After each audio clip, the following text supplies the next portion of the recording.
यदि किसी संख्या से उस संख्या का 75% घटा देते हैं तो हमें 75 प्राप्त होता है, वह संख्या ज्ञात कीजिए। मतलब कोई एक संख्या होगी, उस संख्या का 75% उस संख्या में से घटा देते हैं तो हमें 75 प्राप्त होता है, वह संख्या कौन सी है, तो वह संख्या हमें यहाँ पर ज्ञात करना है। चलिए करते हैं इसको।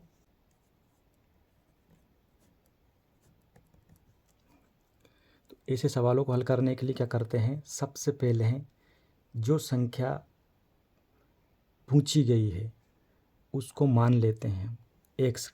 क्या मान लेते हैं, एक्स। तो लिखेंगे यहाँ पर हम माना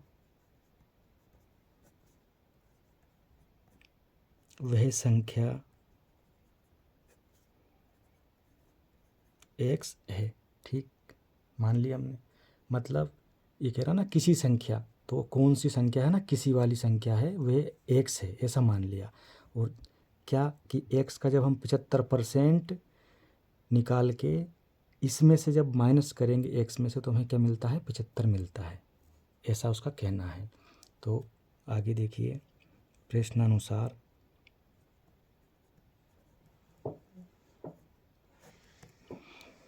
संख्या से उस संख्या का, है ना, तो संख्या कौन सी, ये अपन ने मान ली, इससे, इस संख्या से इसी का कितना 75% माइनस कर देते हैं हम, तो क्या मिलता है, 75 मिलता है। यही कह रहा है वो।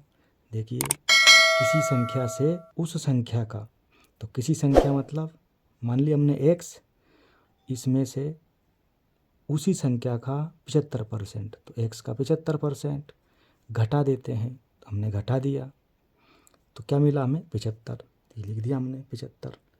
अब देखिए, एक्स माइनस एक्स गुणा 75, परसेंटेज हटेगा तो बटे में क्या आ जाएगा यहाँ पर 100% का, बराबर ये 75। अब देखिए, इसका हम एलसीएम ले लेंगे, 100 का एलसीएम लेना आप जानते हैं, इधर गुणा हो जाएगा इसका और इधर भी हो जाएगा, यहाँ पर सीधा सा भंडा है, तो इसका इसमें गुणा कर देते हैं, है ना।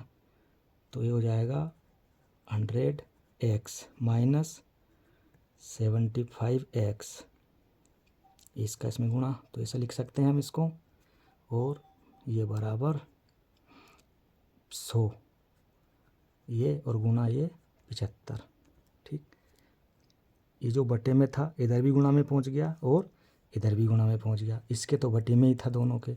अब देखिए, 100 में से 75 माइनस करेंगे तो कितना बचेगा, बचेगा यहाँ पर 25x,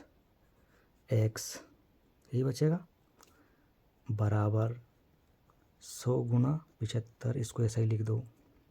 अब देखिए, एक्स ऐसा के ऐसा ही 25 जो है बटे में पहुंच जाएगा इनके, तो ये लिख देंगे हम यहाँ पर। देखिए, 100 गुणा 75 और बटे में ये 25। ठीक, देखिए अब क्या, 25 से कम 25 और 25 थी ये 75, कट गया, तो यहाँ से क्या मिलेगा हमको, x बराबर 100 बचा यहाँ से ये, और गुणा में ये 3 है, क्योंकि गुणा में था 75 ही, यहाँ पर ये देखिए ये गुणा का निशान, तो गुणा 3, और जब गुणा करेंगे यहाँ से तो कितना मिलेगा, 100 में 3 का गणेंगे तो गुणा 300 मिलेगा। ठीक, तो इसका मतलब क्या है, इसका मतलब ये है x बराबर 300। ठीक, x बराबर 300, यही क्या है, आंसर। ठीक, तो मतलब इसका ये है कि वह जो संख्या थी कौन सी थी, वे 300 था, और कहना था उसका कि इस संख्या का 75% निकाल के इसी में से माइनस करेंगे तो 75 मिलता है ना। चेक कर लेते हैं इसको, करें चेक, बात सही की गलत है। तो क्या ये संख्या है 300, इसका 75% निकाल लेते हैं हम। देखिए, ये 300 है, इसका 75% निकालो, है ना, ऐसे निकालते हैं, 1 0 से 1 0 गया, 1 0 से 1 0 गया, गुणा करो इसका 75 में 3 का, तो कितना आ जाएगा, देखिए ये आ जाएगा आपका 225 आएगा, गुणा करेंगे 75 में 3 का, तो है ना। अब घटा दो 300 में से, यही तो उसने कहा था, है ना, 300 और 300 में से ये 25 माइनस कर दो। ठीक, तो कितना बचेगा, 10 में से 5 गया तो 5 बचा, ये 9 जाएगा। ठीक, तो 9 में से 2 गया तो 7 बचा, है ना, ये 75 आ गया ना ये। ठीक, यहाँ कुछ नहीं बचेगा, तो आंसर सही है ये। ठीक है।